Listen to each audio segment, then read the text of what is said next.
Thank you very much for having me today. I'm talking very briefly about a project we did earlier this year, something unusual about the timing and the context of this particular project. I'm speaking a little quietly. Can everybody hear me? Okay. This project really challenged our empathy and our ability to tolerate dissent within our own organization and also within the community that we serve.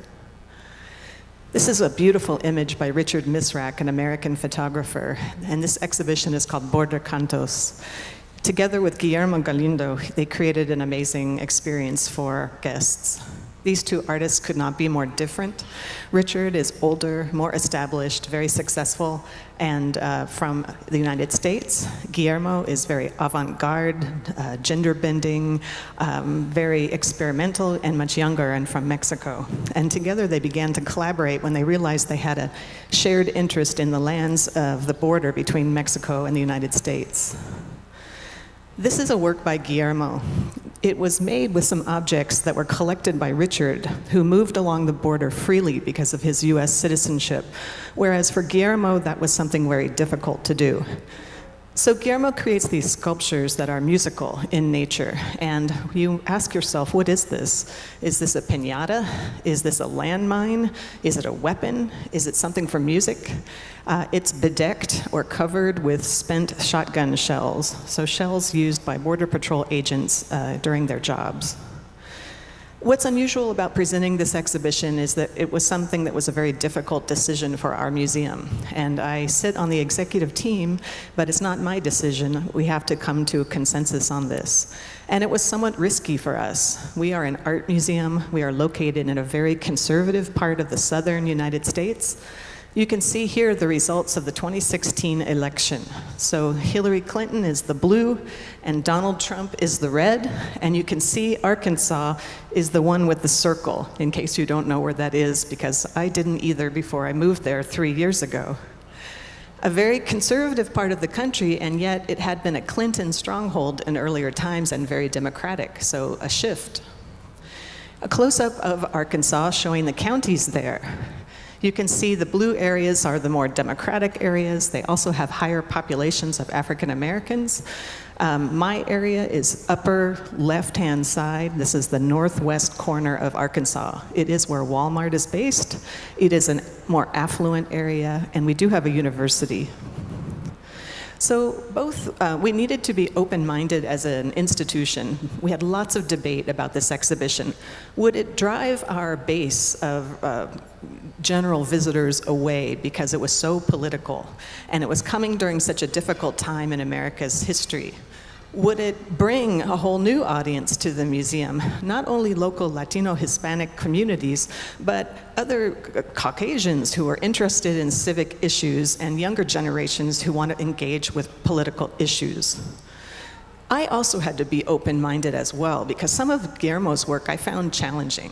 I saw this sculpture, and I hadn't seen him performing it. I didn't know that it was a musical instrument, and at first I was not impressed. And then when I saw him performing this instrument, it was unbelievable. It really made the hairs stand up on the back of my neck, and I had a whole new appreciation for his approach and his work. This is one of his avant-garde musical scores. It's a composition that he uses in an annotated fashion on top of a photograph taken by Richard of a discarded water jug left by a migrant.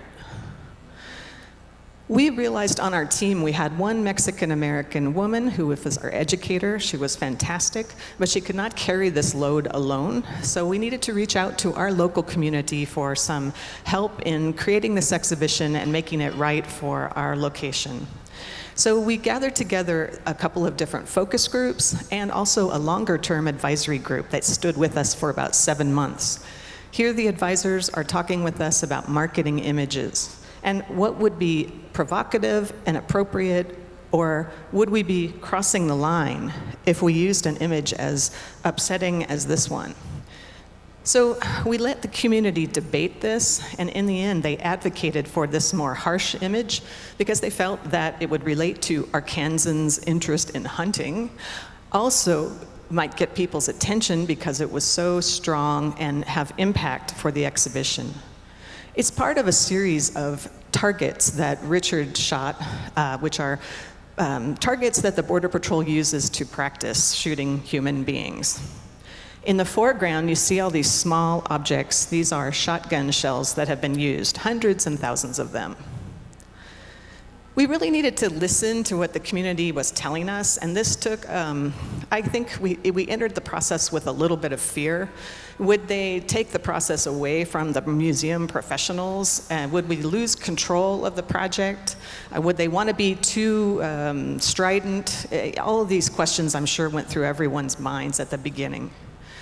One of the things they told us was this image should definitely be part of the exhibition. In no way should we censor it, but perhaps not put it in the direct line of sight of every visitor.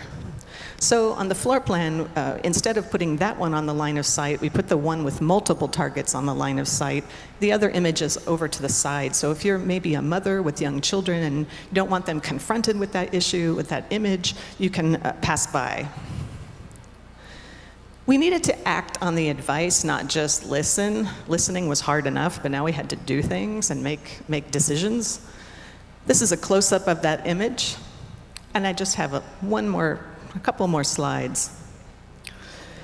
We invited the advisors to write labels about some artworks that made a big impression on them, and we included them. We also made this exhibition fully bilingual in English and Spanish. Our Latino Hispanic community is growing rapidly. We invited the community to tell their own migration stories, whether about the Mexican-American border or any other migration that they have experienced.